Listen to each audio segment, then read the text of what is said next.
It's Dougie time. Let's go. Live in this creative compound in Reseda, California. It was almost like a creative hostel where just a bunch of people lived, and there was like bunk rooms and a backyard. And one week I went home for the holidays, and when I came back, my roommates that I'd lived with, who were two good friends of mine, were waiting for me because they had to tell me something. And apparently, while I was gone, somebody else had moved into our room, and it was this little Asian girl. And apparently she had started off like sweet and innocent and normal, but she started to say that there was like bad energy in the space. She just started talking about bad energy, and that there was like bad energy in the space, and then she had to start saging things, and she was saging the rooms and saging the backyard and saging the kitchen. And eventually everybody was like, hey, like you need to stop saging everything. There's like smoke everywhere. Like you need to stop. And apparently when they took her sage away, the landlord, to try to like calm the other tenants, took her to like a local psychic to get her evaluated, to try to give her like peace of mind about the bad energy. And the psychic told this girl, the bad energy isn't around you. The bad energy is you. And this girl just lost it. She stopped talking, and she stopped eating, and she stopped cleaning herself, and she just started like standing in the yard on one foot with her fists clenched, just like staring off into the distance. And my two friends, who are grown men, big guys, start telling me that like this is the scariest person that they've ever met. And I'm just standing there fresh off the holidays while they're briefing me about this new roommate that we have, and I'm watching her in the yard just standing there with the landlord talking to her, trying to like snap her out of it. And while we're watching her, the girl, like, she starts like pissing herself in the yard, and the landlord has to spray her down with a hose to try to like shock her out of it and like clean her, and it's not working. So the landlord has to ask her husband to manually pick her up and put her into our room to stop freaking out the other tenants. And we still have to sleep in that room. Like, we don't want her in there with us. And eventually we have to go to bed because we have work in the morning, and we go in there and she's just standing in the corner of this room, little Asian girl with black hair covering her face, looking like the Grudge girl in the corner of our bedroom. But we're like, okay, like we have to go to bed. She's not moving, so she's not much of a threat. And in the middle of the night, one of my roommates goes to the bathroom, and mind you, she has not moved in 5 hours. But at 3 a.m. when he's in the bathroom, he comes out and she's standing in front of the door. She hadn't moved in hours, and apparently she also wasn't walking normally. When she would move, she would like shuffle, just one foot in front of the other, just shuffling forwards and backwards. She wouldn't like turn. She would like walk and pivot, and only walk in like 90-degree angles. So we're freaking out, and we start Googling, like, why would somebody walk in straight lines? And the top Google search is demons only walk in straight lines. And we're like, she's a demon. No, she is a demon. And at this point, we're horrified of this girl. We are so scared. So what's so funny is I was literally thinking from the beginning, I was like, she is a demon. She's a demon. And the fact that they came to that conclusion by Googling why she walking like that.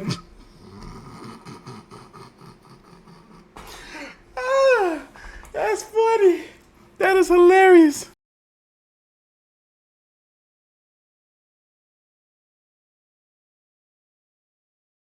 And at this point, we're horrified of this girl. We are so scared. So when the roommate that she jump scared in the bathroom the night before, when his alarm went off for work, I immediately got up with him and left the room. I'm not staying with her in this room in the morning. But our other roommate, who's like this really, really big guy, he's a large, imposing man, didn't want to get up because he just wanted to sleep in that day. So he just stayed in the room. And apparently he had just turned her back to her, and he's laying there, and he was telling me that he was thinking, whatever, it's just me and her alone in here, but she's not going to touch me. She's not going to do anything. And right as he was thinking it, she took her pointer finger and just poked him right on his spine, dude. And he just jumped up and freaked out and just looked at her and was like, what do you want? And this girl said, and I'll never forget this, this girl said, I don't think you're safe in this room alone with me. And he goes, I think you're right. And just grown man jumps up out of the room, runs out, and comes to me sitting in the common area and tells me what he's doing. For me, that's enough. I'm like, landlord's about to hear it from me. I'm about to make a fuss about this. She's leaving today. Me and Josie were really good tenants, so for us to tell the landlord that we weren't okay with this, she had to take it very seriously. Because at this point, it is either her or us. Somebody is leaving today. The landlord wasn't going to be back until nighttime, so we just had to watch this girl stand in the yard. And she's just in the blazing sun for an entire day, looking off into the distance on one foot with her fists clenched. Part of me honestly felt so sorry for her, but the other part of me was was absolutely terrified of this girl, and I didn't want this girl anywhere near me. She seemed so determined to just stay on her post, but the human body is only capable of balancing on one foot in the sun for so long. And about 20 minutes before the landlord showed up, she shuffled over to an outdoor couch and fell asleep. And me and Josie filled the landlord in about everything that happened,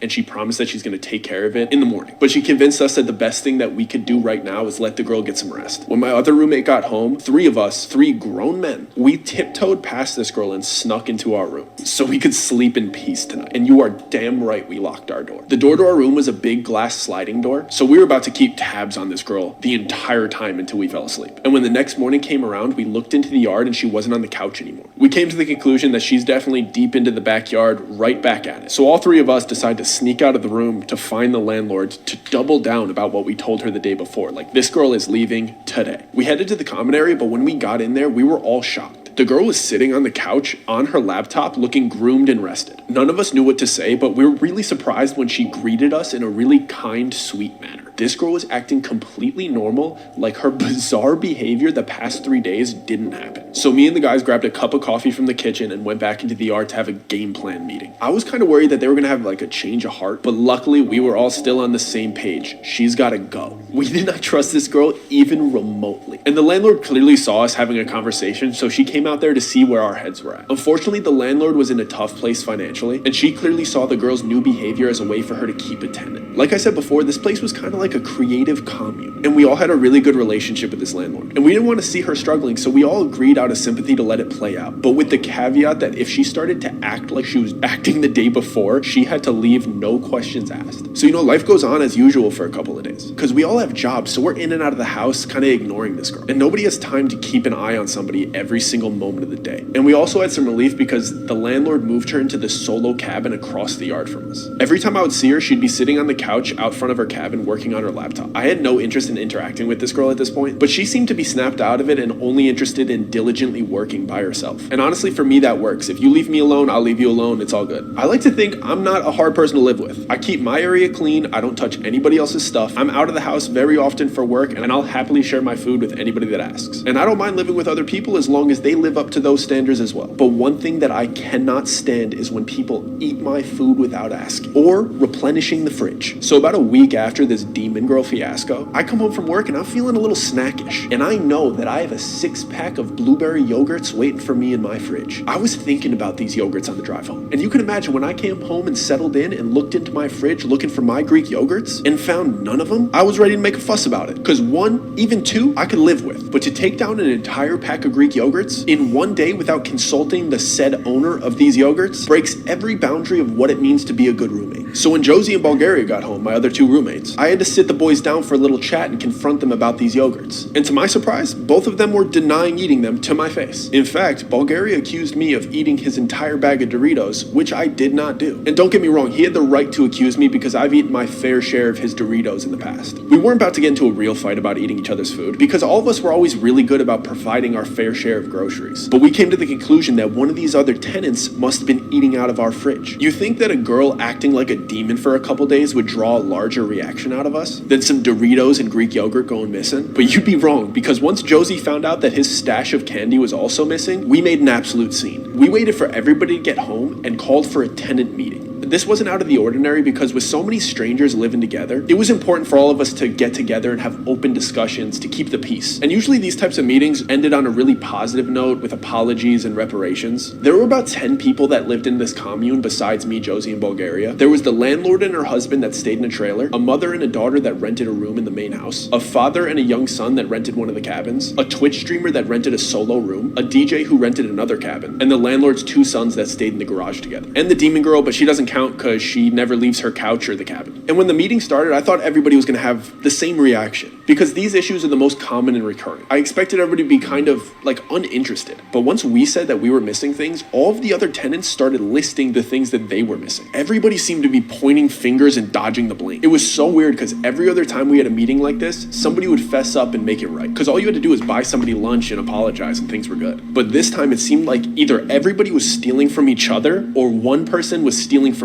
everybody in line. It was a super unproductive meeting and it ended with the landlord telling everybody to not touch replenish each other's things, and threatening everybody that she will find who did it through the CCTV footage if it happened again. And everybody seemed to like that idea because everybody wanted to know who was taking things. But the landlord didn't really like to watch the CCTV footage unless something really serious happened, because she felt like it was an invasion of privacy. The only reason she has the CCTV is to keep her tenants safe. There was cameras in every room because with so many strangers living together, and sometimes females living in the same room with males, you kind of need an overarching layer of security. She wasn't willing to whip out the footage over food because it wasn't that serious, but she said that if it keeps happening, she will. So whoever's doing it better stop now to save yourself the embarrassment. Everyone seemed completely okay with this conclusion, so the tension of the meeting kind of subsided, and me and the guys left to go get dinner because clearly we had nothing to eat in our room. Wait, is the demon girl in this meeting too? I feel like she's absent from this meeting. She on the same page? Is she okay with the whole thought of everybody leaving each other's food alone? I hate when this junk happens in a workplace too. Like, if it's not yours, don't touch it. The meeting kind of subsided, and me and the guys left to go get dinner because clearly we had nothing to eat in our room. We went and did a pickup order of Thai food, and we stopped in the kitchen on the way back to pick up some plates and silverware. And we noticed that there was none left. And this happens sometimes because not everybody cleans up after themselves properly or immediately cleans their dishes and puts it back. But the sink and the dishwasher were also empty. As you can imagine, this was supremely annoying because now we had to eat pad thai with our fingers and drink soup out of the takeout container. We made it work, but it was the cherry on top of the night, and we all went to bed super annoyed. The next day I woke up and the first thing I did was take a shower, obviously, and wouldn't you know it, my shampoo and body wash was nowhere to be found. I'm so ticked off at this point, so I just beeline to the nearest bathroom to see if anybody left it there. And when I get to the bathroom, Josie's already arguing with the father that lives with his young son, apparently about toilet paper. This guy's claiming that we used all of his toilet paper. And to be fair, 3 grown men living in a room, we use his toilet paper sometimes, but we always replenish the toilet paper if we finish the roll. I selfishly avoid that argument and head to the kitchen to talk to the landlord because I'm trying to find my body wash. And I see the mother and the daughter that live in the main house arguing with Bulgaria in the kitchen because apparently their favorite coffee mugs are missing. I think somebody's pranking us at this point because there's no way everybody's stuff could be going missing like this. When the mother and daughter finish accusing Bulgaria of taking their mugs, which he did use sometimes, but he would always clean them and put them back, Bulgaria said, "I will buy you new mugs. I just want to know where the picture of my family went." And I immediately budge in and ask him what he's talking about because he seems really upset. And he says that the picture that's framed next to his bed is missing. He seemed really emotional about it because he moved all the way here from Bulgaria, hence his name Bulgaria, and it was a framed picture of him and his family. And my initial reaction is to console him because he's my friend and he seems really upset about it. And he cuts me off and says, "Make sure none of your stuff is missing either." Because food is one thing, but personal belongings going missing is a whole nother issue. So we all go back to our rooms to make sure that no noticeable items are gone. And we tell Josie and the father to do the same as we go back to our room. There seemed to be a consensus that everybody wanted to get to the bottom of this. And I go to look through all of my personal items, and wouldn't you know it, the watch that my grandfather gave me is also missing. It wasn't an overly expensive watch, but it had a lot of sentimental value to me. And it had a small compartment with a hidden picture of me in kindergarten on the bottom end of the watch. It was almost like a locket watch. My grandfather wore this for years before he passed away. So at this point, I'm fuming, and at the same time, Josie discovers that there's a letter missing from his fiance. He does long distance with her, and apparently there was a Polaroid picture of the day that he proposed to her inside of that letter. Now I'm noticing something here. Hold on. Some of the text is cut off on the screen. I apologize for that. Let's see if we can fix that. I'm noticing something here, though. Are you guys noticing what I'm noticing about the items that are being taken from these people? All of these items hold sentimental value. So what that tells me is that more than likely it's the demon child girl, Asian chick that's stealing all this stuff. We all probably came to that conclusion. But she's doing something with this stuff too that is probably going to affect all the lives of the people's belongings that she's taking. What's what?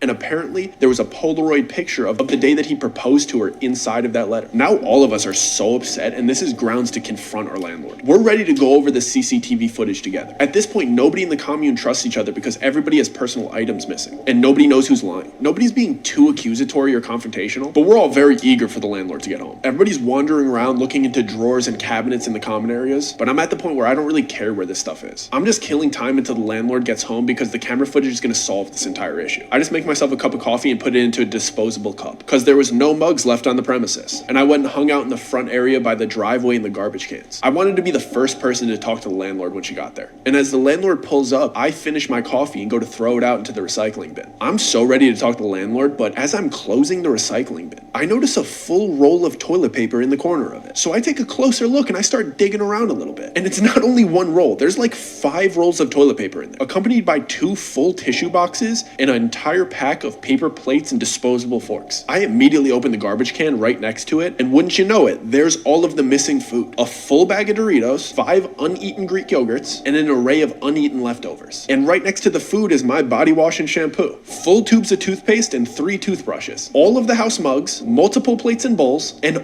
all of the silverware in the entire commune. Immediately, I think this is going to be super easy because all we have to do is look at the footage attached to the garage, and we'll see who frantically threw out all of the evidence last night. The landlord walks up to me and I show her what I just found, and I warn her about the scene that she's about to walk into, a crowd of very upset tenants. And she's completely fed up at this point as well. And she reassures me that she's going to look at the footage right now. I was happy to hear this, but I didn't like that she inferred that she was going to be the only one to look at the footage. I felt like everybody had the right to see who was doing this. And luckily, when we got into the common area, everybody felt the exact same way, and I didn't have to argue with her myself. It only took about 2 minutes of everybody talking over her for her to finally comply and open up her laptop in front of everybody. A lot of people in this commune were like really tech savvy, so we immediately hooked up the laptop to the big screen TV in the common room. That way we could all sit comfortably and have a viewing party of the camera footage. And we were all really eager to watch this camera footage, but when I tell you, nobody was ready for what we were about to watch. You could toggle between what camera footage you look at, but the default footage is the camera that's pointed into the backyard. It's a live stream, but you could click on the option to review the archive of footage, and it just automatically goes back 4 days. And this thing pauses on a freeze frame of a motion detected in the yard at night. And the freeze frame was the most disturbing image I've ever seen. There was a pool table in the middle of the backyard, and the girl that we had thought had gotten better was standing on top of the pool table on 1 foot, clenching her fist at 3 a.m. And this was from the same day that she had convinced us that she had snapped out of it and was acting normal. But there she was, doing the exact same thing on top of the pool table in the middle of the night. Everybody in the room immediately swung their heads towards the yard to see where she was, and she was just sitting on her couch in front of her cabin working on her laptop, as if nothing was wrong. The landlord started to scroll back into the footage to see when did she get there, and what we saw just made it so much worse. Once everybody went to sleep, she closed her laptop, stood up, and spent the whole night shuffling back and forth throughout the yard. She would plant herself in a different spot every hour until the sun came up, and right when the sun came up, she shuffled back to her laptop, opened it up, and continued working. And right then, we all knew that this girl had not gotten better. She just got better at hiding it. We were letting the footage play at like 5x speed, waiting for her to move again. We would see other tenants leave for work, and the moment that they would leave, she would stand up and walk over into their room, and then just leave a couple moments later. After she would leave the room, we would follow the cameras to where she went, and what we came to find was that whenever she would eat something, she would walk into the front and throw the rest of it out into the garbage can. Every time she would go to the bathroom, she would throw out the roll of toilet paper that she used. The only places that didn't have cameras were the bathrooms, but we clearly saw that she would leave the bathrooms with our body washes and our toothbrushes and our toothpastes, and then just walk right to the front and throw it out. And I let the group know that I had found 3 toothbrushes in the garbage can, which means she was going into different people's bathrooms and using somebody else's toothbrush every day. But that's not all. The footage kept getting worse. It seemed like she decided that instead of smudging everything that she touched, she would just start throwing it out because she wasn't allowed to smudge the bad energy off of it. From coffee mugs to plates to pots and pans and even blankets. We were all eager to see the next night's footage because stealing stuff and throwing it out is one thing. Standing on the pool table in the middle of the night is disturbing. What we found on the next night's footage changed our perspective entirely. This girl wasn't just weird, she was absolutely unhinged. When everybody went to sleep the next night, she closed her laptop and began shuffling again. But this time, she didn't restrain herself to only the common areas. We switched to the camera that was right outside mine, Josie, and Bulgaria's room. She stood right outside of the sliding glass door and stared in for 2 straight hours. And every 2 minutes, she would grab the handle and try to open it. But we had started locking our door at night, so it didn't budge. Watching somebody try the same thing every 2 minutes for 2 hours is insane behavior. Me, Josie, and Bulgaria look at each other because we can't believe what we're watching, or how we didn't notice her doing this. At the 2-hour mark, she shuffled away into the backyard away from the main house. There's no cameras in the backyard back there, so we didn't see where she was going. We sat there and watched the footage until about an hour had passed. We were expecting her to shuffle back from the backyard back into frame, but she didn't do that. Our sliding door opened from the inside, and we were all expecting one of us to walk out of that room, but it was her. She slid the door open, took one step out, pivoted 180, and closed the door behind her. Then she stood there looking through the glass for another hour. Nobody said anything for a moment until Bulgaria demanded that we switch to the camera that's in our room, because the landlord was clearly trying to avoid switching to those cameras. She looked to me and Josie for confirmation to make sure that that was okay, and we both nodded absolutely yes. When she switched to our camera, she dragged the timeline back an hour. We watched this girl slide open our back window, crawl through it, and then stand in the corner of our room for an hour before shuffling to the sliding door and letting herself out. She didn't touch anybody or do anything that was more bizarre than what she was already doing, but she had circled the house, climbed in through our window, and unlocked the door from the inside before spending the next hour staring back in. And to make things worse, every 20 minutes after, she would slide the door open, pause for a second, then slide it back closed. And just like the night before, when the sun started to come up, she shuffled back to her couch and opened her laptop. The tension in the room felt like a fog at this point, and everybody just wanted to see what she did the next night. Before we fast forwarded to the next night, the father that slept in the room next to us with his son told the landlord to switch to the camera that's behind her from where she's working on the laptop. Some of the tenants seemed a little frustrated with this request because we just wanted to get to the next night's footage, but the landlord did it. I didn't understand what he was looking for at first, and it took everybody about 10 seconds to realize what he was looking for. It's like it hit the whole room at once. From that camera angle, you're able to see her computer screen because it was over her shoulder. We had the landlord zoom in on her home screen, and her screen never changed from the Craigslist homepage. She'd been pretending to work this entire time. She would sporadically tap her fingers on keys as people walked by, but she hadn't actually been doing anything. This girl's been staring at the same webpage for days and then climbing through windows at night. We didn't all want to be so obvious and start staring at her at once, so we all kind of took turns looking at her. Now that we knew that she was faking it, her just sitting in the yard became unbearably creepy. I could feel that all of us were so nervous. I could feel that everybody was so nervous about the possibility of her entering the room while we were watching this footage, because everybody just kept looking back at her and then back at the CCTV footage screen, then back at her, then back at the screen. But we had to keep going at this point. Even the landlord seemed all in on watching everything that she'd been doing in the past few days. And the second day, she was a little bit more active.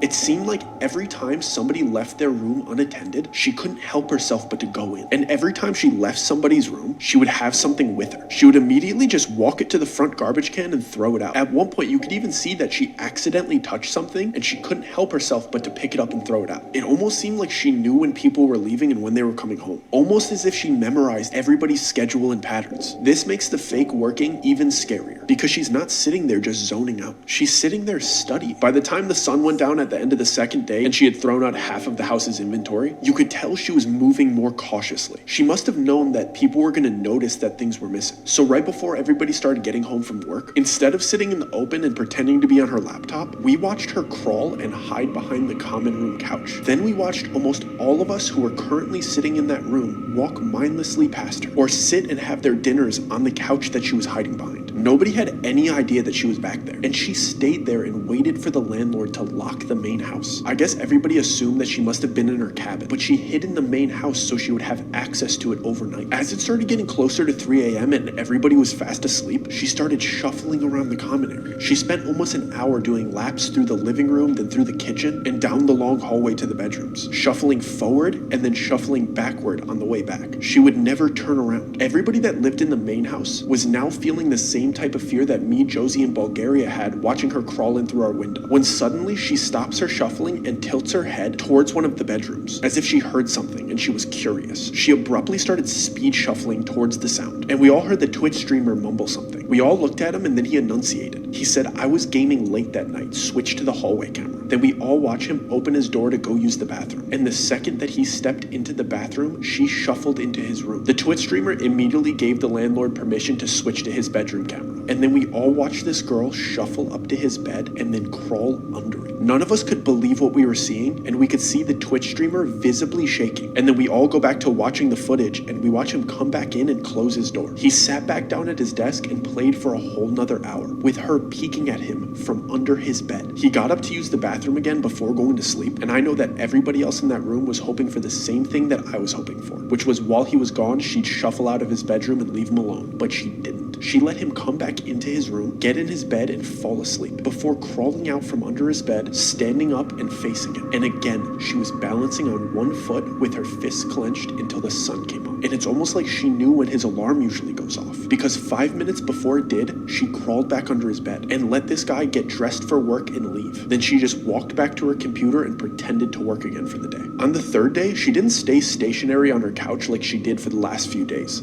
She waited for everybody to leave to work and started entering everybody's room one by one. Instead of going back to her post at her couch on her computer, she'd go all the way into the backyard, directly into the back right corner, where there's a bunch of plants and foliage and no cameras. We couldn't see what she was doing back there, but it was clear that she was taking items from each person's room and then taking them back there. When she entered our room, we clearly saw her leave with Bulgaria's family photo, my grandfather's watch, and Josie's letter, and she immediately took them and hid them in the backyard. And then she came back one more time and stole Josie's stash of candy, but she hid the candy in the crevice of her couch. Once she had hit everybody's room and taken one item from everybody, she started collecting twigs and sticks from the backyard. We assumed that she was collecting those to just cover all of our personal items that she had stashed in the far corner of the yard. She seemed to be successfully avoiding everybody throughout the day, except for one interaction. She had bumped into the mother and the daughter that lived in the main house while they were on their way out to the daughter's dance competition that night. The daughter would always dress in extravagant outfits because she was a professional background dancer for live performances and concerts. When they crossed paths, it seemed like the girl got very infatuated with the daughter's outfit because she clearly made it a point to have a conversation with them. And the daughter even chimed in while we were watching the footage that the girl kept repeating that she wished that she was as pretty as the daughter and how much she loved her outfit. She stared at the daughter until she completely left the commune. And the second the mother and the daughter were outside of the gate, she beelined directly to their room. The mother and the daughter were always really strict about locking their doors when they left, which all of the tenants should have done, but they were the only ones that were consistently on top of it. That didn't stop her. She went around the side of the house and did the same thing that she did to our room. She slid open their window and climbed in, and she spent the next 3 hours staring at herself in the daughter's full-length mirror. And right before the mother and the daughter came home from their performance, she slid open the daughter's closet door and went and hid inside of it behind her long coats, then closed the closet behind her. The mother and the daughter didn't take this as well as the other guys did. They both buried their faces in their hands and started crying a little, but they couldn't help but peek through their fingers and continue to watch. We all waited for the landlord's cue to continue to watch the footage after the mother and the daughter changed their clothes and settled into bed out of respect for their privacy. The daughter had opened the closet to hang up her clothes multiple times that night, and in the footage we could clearly see the girl's feet in the corner of the closet hiding, but the daughter didn't notice anything at the time. We watched them settle into bed, anticipating for the girl to come out of the closet and do her usual pose. But this time she slid the closet door open and came out wearing the daughter's performance outfit before staring at herself in the mirror again. And you could see the girl's facial expression in the mirror. But instead of her usual blank stare, she looked viciously angry. About once an hour, she would go back into the closet and come out in a completely different outfit. And she would look progressively more and more angry. At about 4 a.m., instead of going back into the closet, she went and stood over the daughter, and she held both of her hands about 2 inches away from the daughter's face. She had all of her fingers outstretched as if she was gripping a basketball, and she just stood there, physically shaking as if she was restraining herself from grabbing the daughter's face. Then she walked back to the mirror and then did the same thing to her own face. She just turned her palms towards her own face and held them just a couple inches off the surface of her skin. This was so terrifying, but so sad at the same time, because it was clear as day that she deeply envied the daughter, and she hated that she didn't look like her. The daughter was in an all-out cry at this point, watching what this girl did to her while she was sleeping and how long she had done it for.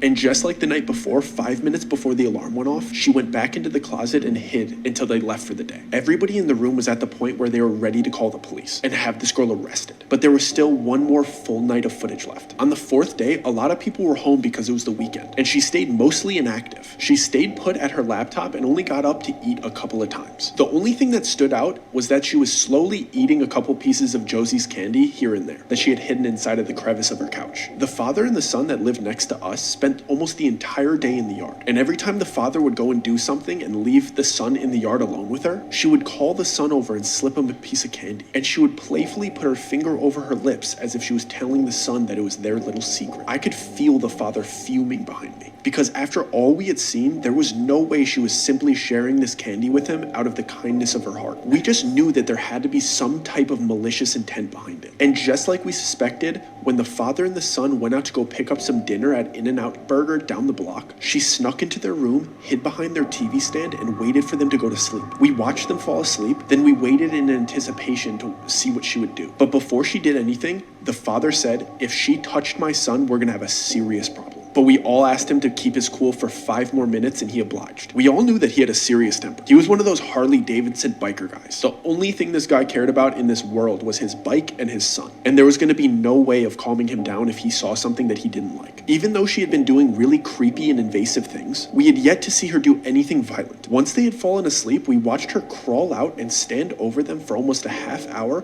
with Josie's bag of candy in her hand, before gently shaking the son awake with her finger over her mouth, just like she had done to him all day. The son was too young to understand how creepy this was, and was just excited that the nice girl was surprising him with more candy. She shared a couple pieces of candy with him while the father was still fast asleep. Then she offered him another, but before she handed it to him, it looked like that she was bargaining with him that he had to do something first in order to receive the next piece of candy. And she pulled some type of ribbon or string out of her pocket and tied it around the kid's left wrist before giving him the next piece of candy. We could all feel the father's anger growing as we watched the footage play out. Then she does something that nobody expected. She reaches out her hand, almost inviting the son to hold hands with her and leave the room. The innocent son obliged and quietly stood up, clearly not trying to wake his father. Then this girl led the son out of the room and down the hallway. She proceeded to walk him all the way through the yard into the back where we couldn't see what they were doing. They were back there for almost an hour, and at that point, the son broke down in tears apologizing to his father, saying that she told him not to tell anybody. He didn't seem physically harmed, but he was clearly shaken up by the whole situation. We continued watching the footage, and she seemed to just walk the son back to his room and tuck him into bed before heading back to the laptop. We're all caught up on the footage at this point, and we're just sitting in that room in complete shock. Some of us were really angry, but I know that all of us were more disturbed than we were angry. The silence was deafening in that room until Josie broke the silence by saying, "Guys, where did she go?" She wasn't on the couch anymore, so we told the landlord to fast forward to see when she left and where she'd gone. And of course, when we fast forward, we watched her sneak up to the room and she saw us watching the footage. She only watched us for a couple minutes and then she shuffled into the back of the yard where we couldn't see. I wanted to call the police before we went back there, but the father was overwhelmed with anger and made it clear that we could call the police on the walk over, but we're all going to the back to confront her right now. None of us were excited to do this, and the thought of her knowing that we knew what she was doing was terrifying. Because if she was crazy before, she might even be violent now. We had a group of 13 people, 7 of them being full-grown men, so we figured we'd be okay. We walked all the way into the backyard, and we couldn't see her until we went all the way up against the fence and looked behind the small row of bushes. There was only like a 3-foot gap between the bushes and the fence, and she was kneeling all the way in the corner with her back to us. As we got closer, we could see that she was almost on her knees praying to something, but she wasn't regular praying. She had her fingers interlocked, squeezing her hands together, and she was aggressively shaking them as if she was praying as hard as she could. We tried calling to her and asking for her to come out, but nothing we said got to her. We still couldn't see what she was praying to. The father clearly had enough, and his anger seemed to override his fear. He marched right back there and body locked her around the waist, and then he carried her out from behind the bushes. And it was almost like she didn't notice that he was doing that and just kept praying as hard as she could. He didn't hurt her or manhandle her. He just placed her in the middle of the circle of people, and she just collapsed back down onto the floor, continuing to pray. And all he said was, "You all need to go back there and see what she's been doing." And of course, I was the closest one to the crevice behind the bushes, and I reluctantly walked back there. And I guess she'd been building some type of shrine. All of the sticks and twigs had been bound together with the same ribbons that she wrapped around the son's wrist. She had built it into like this figure that was standing in the same position that she was standing in every night. It just looked like a woman standing on one foot with her fists clenched, made out of sticks and twigs. And tied to the arms of the figure was the picture of Bulgaria and his family, the Polaroid of Josie and his fiance, the photo of me from kindergarten from my grandfather's watch, and photos of every other tenant on the property. And then at the base of the shrine was a mouse, a rat, a squirrel, a rabbit, a possum, and a cat. And they had all been sacrificed in the same way right across the neck. I couldn't believe what I was looking at, and then I noticed something that shook me to my core. Each animal had a ribbon wrapped around its front left paw, just like she had done to the son the night before. I immediately announced to the group that we need to call the police right now. She clearly intended on sacrificing that young boy, and this whole situation changed from a problematic roommate to a dangerous individual immediately. I don't think think the father noticed that detail, and I didn't want to draw attention to it because I was worried about the father's reaction. At this point, the landlord was rummaging through her personal things because apparently she was only here through a work for stay contract. The landlord was looking for any details that she could find for a family member to contact. And inside of the bag, the landlord found a small journal with a phone number labeled mother. Obviously, she immediately calls the number and we force her to put it onto speakerphone because at this point, it's everybody's right to know every detail about what's going on. The mother spoke pretty good English and she was super polite upon answering the phone. When the landlord informed her that we were with her daughter, the mom went silent for almost a minute. The landlord was filling her in on the details about what her daughter had been doing during the woman's silence. When the mother finally replied, all she said was, "The name that she gave you is not her real name. The work that she had promised she was going to do for you, she's not capable of. My daughter was put into an institution over 5 years ago for the criminally insane, and she had somehow escaped last month. I don't know how she got to America. I don't know where she got the laptop that you say that she's been working on. I don't know what she's done to you already, but from what you have told me, I'm begging you, for your own safety, do not call the mental health professionals. Call the police." And she immediately hung up. The landlord immediately got on the phone with 911 and walked away from the group, so she wouldn't hear the conversation and snap out of her praying fit or try to run away. All of us were just praying that she was going to stay put and not put up a fight until the police arrived. And at one point, she stood up and went back into her pose, standing on one foot, fists clenched, but didn't say anything. We were all prepared at that point to restrain her if we needed to. As scared as we were, you couldn't help but feel bad. When the police finally arrived and began to cuff her, she started to plead with us, saying, "She promised me I only need to do one more, and all the bad energy would be gone. Please just let me do one more." The police took her away, and that was the last we ever saw of her. I moved out of that commune a week later. But 2 days before I left, I had to get some type of reassurance, because the police just chalked it up to a paranoid schizophrenic having an episode. They didn't really seem interested in giving us any more information about her or what happened. But we all had our pictures attached to that shrine, so it hit a little different for us. I knew that she was gone and I wasn't going to see her again, but I needed some spiritual reassurance that what she did would have no long-term effects on us, because I had never dealt with anything like this before. And the only thing me and Josie could come up with was to go back to the temple, the same temple that the landlord brought the girl to that seemed to set off the girl's episode. The police didn't even bother taking the shrine for evidence. They didn't even bother to take any pictures of it for any form of investigation. And none of the other tenants seemed interested in going back there and taking it down or even cleaning it up. So it was still just sitting in the backyard the next day. That didn't sit right with me and Josie. All the other tenants seemed okay with having her removed and moving on with their lives. But me and Josie were on the same page. We reluctantly went back there and grabbed the shrine and went back to the temple. When I tell you, there's no weirder feeling than walking into a psychic's temple with a statue of sticks laced with ribbons and pictures of yourself on it. I mean it. I felt like an absolute whack job walking in there. But I needed somebody that was willing to take the events seriously. Somebody to tell me that it was going to be okay, because I was not trying to end up like that girl. This place was almost an hour away, and it was absolutely bizarre when we got there. Most psychics just have a storefront or work out of the front of their house, but this lady had a temple that closely resembled a Buddhist temple. There was no signage on the outside or any link to her business on Google Maps. Apparently she just worked word of mouth and our landlord just happened to know her. It wasn't creepy or anything on the inside. It was actually kind of well kept and beautiful. But this lady seemed to be the only person that lived and worked there. So here we are waltzing into a psychic temple with a shrine in our hands, scared out of our minds, looking like absolute crazy people. But naturally, the psychic was happy to see us because business just walked in the door. She was warm and welcoming. We had asked the landlord to call ahead, so she was actually expecting us. She was ready to go and immediately asked to take a look at the shrine. So we just propped it up against the wall for her and she kneeled in front of it and started inspecting it. Me and Josie proceeded to frantically fill her in on all of the events that happened, all the things that the girl was doing, and all the animals that we found in front of the shrine. We also included our suspicions that she had planned to do the same thing to the sun next. She seemed really calm inspecting the shrine and listening to us intently before she said, "You are all very lucky that you caught her when you did. That poor girl has been harassed by this entity since she was a child. She told me that she tried everything that she could to keep it at bay, but that never stopped it from following her." I immediately cut her off and said, "If you knew it was an entity following her, why would you tell her that the bad energy wasn't around her,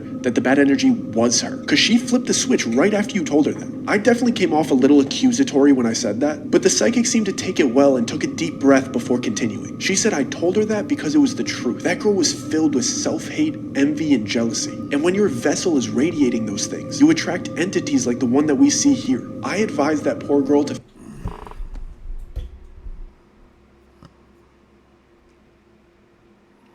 You heard what Dougie said? This isn't just a story. There's some truth to this. When you're radiating self-hate, jealousy, envy, you attract certain demonic spirits. I want you guys to think about that when you're interacting with certain people who exhibit some of those same behaviors or express some of those same behavior. What's the other word? Or express some of those same emotions of enviness and jealousy and hatred. Best believe that best believe that there can potentially be some evil spirits attached to them. Best believe that there could potentially be some evil spirits attached. Best believe there could be some potential evil spirits attached to those people.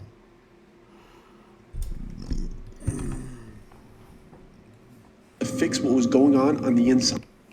Filled with self-hate, breath before continuing. She said I told her that because it was the truth. That girl was filled with self-hate, envy, and jealousy. And when your vessel is radiating those things, you attract entities like the one that we see here. I advised that poor girl to fix what was going on the inside, but it seems to me like she embraced it. Her building something like this tells me that instead of doing the inner work, she wanted to make a physical embodiment of the entity to even further remove the blame from herself. She built a structure that made the intangible tangible. I assumed that she had hoped by making a physical embodiment of the entity, she could get a better understanding of it and sever the relationship with it entirely. But instead it just tethered them tighter together and she began to serve and worship it. As much as I wanted to discredit this psychic and the whole situation to make myself feel better, the way she broke it down made sense to me, especially when you think about when we found her. She wasn't just praying, she was worshiping. And when the police had taken her away, she was talking about how she just needed to do one more, as if she was fulfilling tasks for this thing. I couldn't help but ask the psychic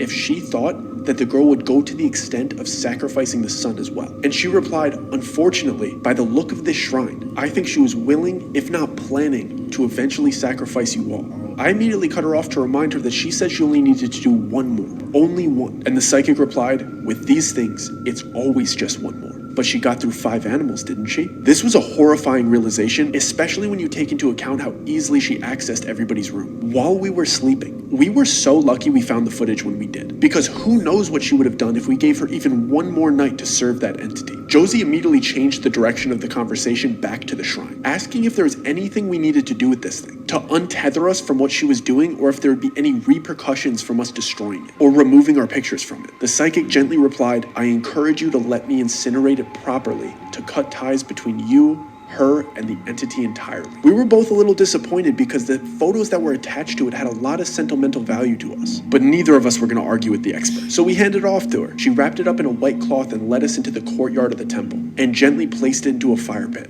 There was something so eerie about watching it burn, because in a way, entertaining this ceremony of an incineration of a shrine gave validity to the idea that this wasn't a mental health event. This was a spiritual event, but it gave us the closure we needed. We even let her do a smudging ritual on us before leaving to make sure all of the bad energy was actually gone. Dougie, my boy, I love it. I love this story. This actually reminds me of a dream that I had like 10 years ago that I wrote into a script. And hell, I might want to pitch it to Dougie just to see if he would make some content out of it. I'm sure he would love the opportunity to tell another story. And yeah, I feel like he would do a better job than I would. We'll see about that. We'll see. I'm going to reach out to him. I got his number. I'm going to call him and see if he'll be down to potentially tell that story for you guys, and we'll react to it. But anyway, leave your thoughts, comments, and opinions down below. I love this story. Did y'all love this story as much as I did? This was good. I was locked in the entire time. But I'm going to catch you guys in the next one. See ya.